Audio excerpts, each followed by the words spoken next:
Seseorang dengan kadar kolesterol tinggi itu biasanya tidak menunjukkan gejala secara langsung, tapi beberapa tanda yang bisa muncul itu biasanya menandakan bahwa peningkatan kolesterol ini sudah terjadi dalam jangka waktu yang lama atau kadar kolesterolnya terlalu tinggi. Yang pertama, mungkin bisa terjadi nyeri dada karena kolesterol tinggi tadi bisa menyebabkan penumpukan atau plak di arteri yang dapat memicu terjadinya nyeri dada atau angina. Nah, bisa juga terjadi kesulitan bernafas jika plaknya terjadi di arteri yang mengarah ke paru-paru. Nah, kemudian bisa juga seseorang mengalami sesak nafas ya. Ini kalau yang kadar kolesterolnya sudah berlangsung dalam jangka waktu yang lama dan menimbulkan komplikasi.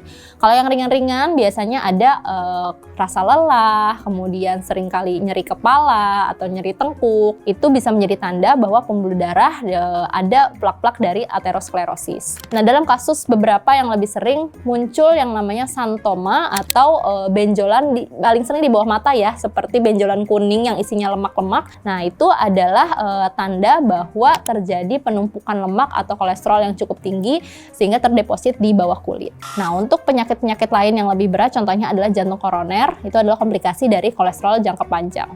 Nah, dari penumpukan kolesterol atau lemak di pembuluh darah arteri koroner tadi bisa menyebabkan serangan jantung, bahkan jika tersumbat di area pembuluh darah kepala bisa menyebabkan stroke.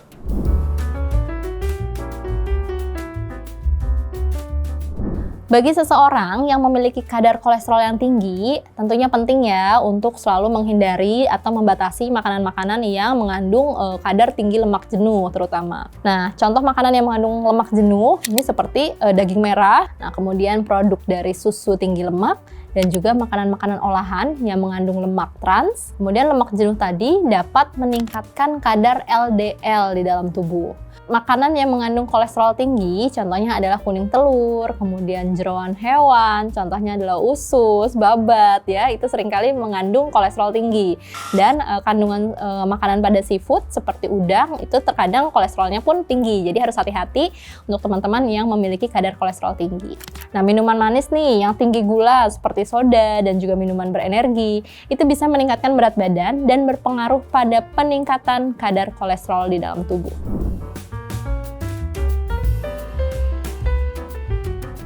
Mengurangi kadar kolesterol di dalam tubuh bisa dilakukan dengan mengikuti beberapa tips sehat.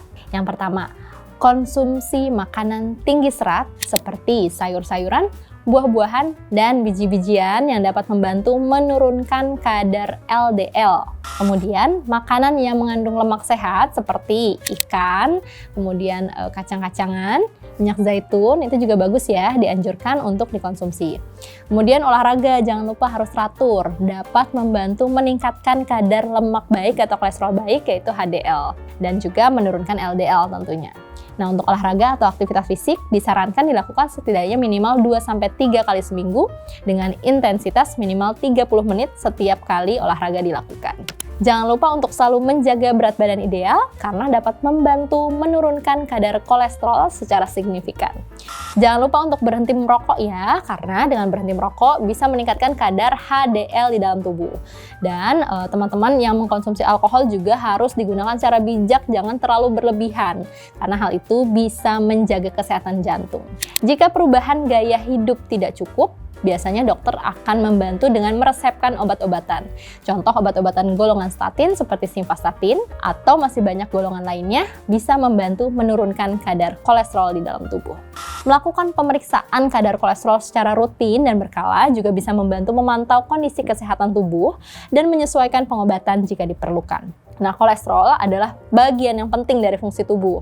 Tapi, jika kadarnya tidak seimbang, itu bisa menimbulkan resiko serius untuk kesehatan kita. Kita harus memiliki gaya hidup yang sehat, termasuk diet dengan gizi seimbang. Jangan lupa ya, aktivitas fisik rutin, olahraga, itu juga kunci dalam melakukan pencegahan agar kadar kolesterol dalam tubuh selalu stabil.